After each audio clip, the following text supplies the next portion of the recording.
Okay အားလုံးပဲမင်္ဂလာပါ teacher တို့ Giga Dream Preschool ကနေနှုတ်ဆက်ပါတယ်ဒီနေ့ teacher တို့ကယုံနဲ့လေပုံပြင်လေးနဲ့ကြပြားလေးကိုတီးတီးဖော်လေးပုံစံနဲ့တင်ဆက်သွားမှာပါခန်းစားပေးကြပါအောင်ရှင်ဟိုးရှေရှေတုံးကတောအုပ်ကြီးတစ်ခုမှာယုံလေးတကောင်ဟာသူ့ကိုယ်သူအပြေးအမြန်ဆုံးလို့စိတ်ကြီးဝင်နေပြီးတခြားတတ္တဝါတွေကိုအထင်သေးနေတဲ့ကွယ်ဒီတော်ကြီးတစ်ခုထဲမှာငါအမြန်ဆုံးပဲဒါကိုပညာပေးခြင်းနဲ့လက်ကလေးဟာယုံကလေးနဲ့အပြေးပြိုင်မှုစိန်ခေါ်လိုက်တဲ့ကွယ်ဒီယုံပညာပေးမှရတော့မယ်ဟဲ့အောင်ယုံလေး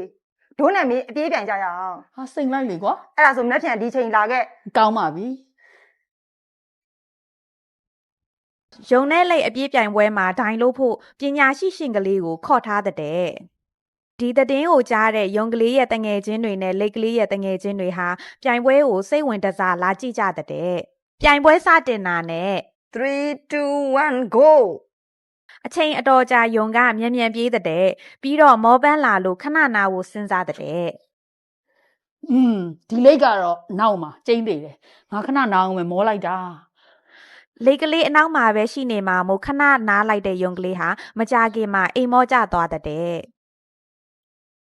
လေကလေးကဖြည်းဖြည်းမှန်မှန်မယံမနာစူးစမ်းပြီးသွားတာပေါ့ကွယ်နောက်ဆုံးမှာတော့ဇွဲလုံးလာဝရိယရှိတဲ့လေကလေးဟာပန်းနိုင်ကိုယုံထက်စောပြီးဥစွာရောက်ရှိလို့ပြိုင်ပွဲကိုအနိုင်ရရှိသွားတာပေါ့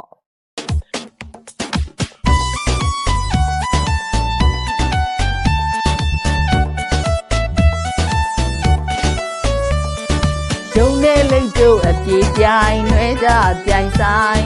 လူချနိုင်မြည်ယုံငါတွေ့တရင်လိုက်သေးတရင်တို့လို့ကြည်တော့ခါလိတ်ကပန်းနိုင်မှာဇွဲကောင်းသူသာအနိုင်ရလောကတာရကဇွဲကောင်းသူသာအနိုင်ရလောကတာရကကျေးဇူးတင်ပါတယ်ဒီပုံမြင်လေးကအတိုင်းကလေးတို့တွေကလည်းကိုချမှတ်ထားတဲ့ပန်းတိုင်ကိုဇွဲလုံးလာဝရိယရှိရှိနဲ့မစုံမနစ်စူးစမ်းရင်အောင်မြင်မှုတွေရရှိနိုင်ပါတယ်ကျေးဇူးတင်ပါတယ်